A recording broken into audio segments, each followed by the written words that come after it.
이렇게 시민들이 많이 분노했던 이유가 또 있습니다. 양 부모가 재판부에 반성문을 제출했습니다.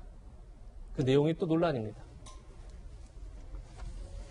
양모 장 씨는 훈육 핑계로 짜증을 냈고 다시 돌아가면 손찌검하지 않고 화도 안 내겠다. 내가 죽고 정인이가 살아야 했다. 그리고 양부 안 씨는 이 죄를 어떻게 감당해야 할지 모르겠다. 이렇게 밝혔습니다.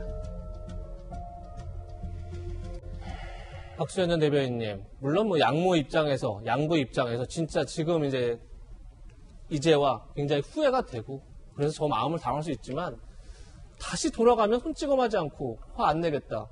다시 돌아갈 수가 없잖아요. 그러니까 저 반성을 보면서 오히려 더 많은 시민들이 화가 나는 것 같더라고요.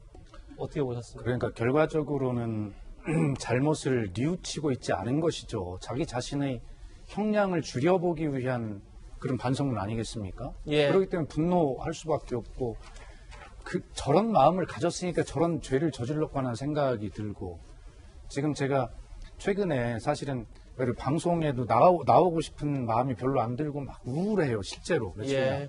아마 우리 정인이 사건 나고 나서 이제 계속 그런 것 같은데 저만이 아니라 온 국민이 그러시지 않겠습니까?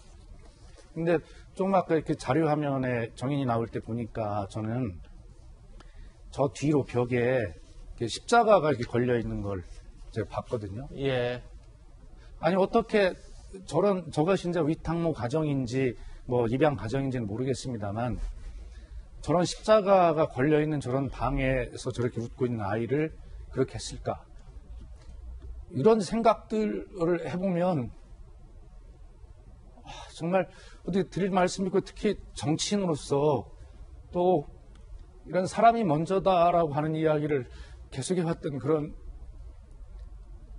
집권당 소속의 정치인으로서 너무 죄송스러워 드릴 말씀이 없습니다. 네. 뭐 누구나 다 모든 시민들이 진짜 울분하고 분노하고 슬프지 않을 수 없는 그런 사건이 아닌가 싶은데 결국 앞으로 이런 사건을 이제 어떻게 막아야 할지 사실 중요할 것 같습니다. 서울시는 학대 고위험 아동에 대한 전수조사에 나서기로 했습니다.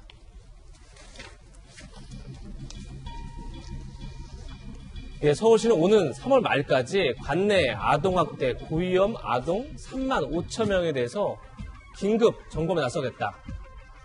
그 가정들은 학대 신고 이력이 있는 기존에 학대 신고가 있었던 가정을 방문해서 상황을 체크하고 문제점이 발견되면 경찰 수사에 의뢰하는 등 그런 조치를 취하겠다. 지금 이렇게 밝히고 있습니다.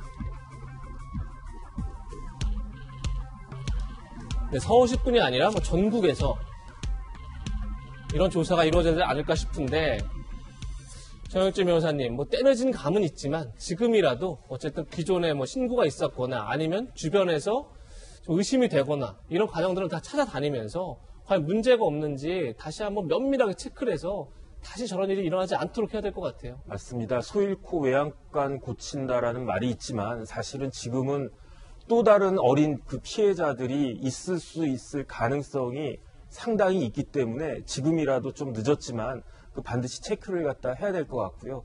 그 다음에 아까 박수현 대변인님 이렇게 울컥하셨지만 제가 확인을 해보니까 저 사람들은 반성문 그냥 고작 두세 페이지 썼다라고 하는데 수백 장의 탄원서가 재판부에 제출이 돼 있더라고요.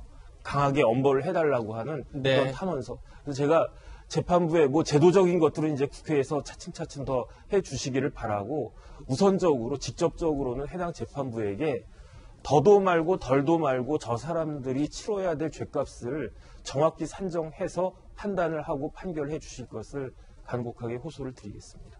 네, 꼭 그렇게 돼야겠죠.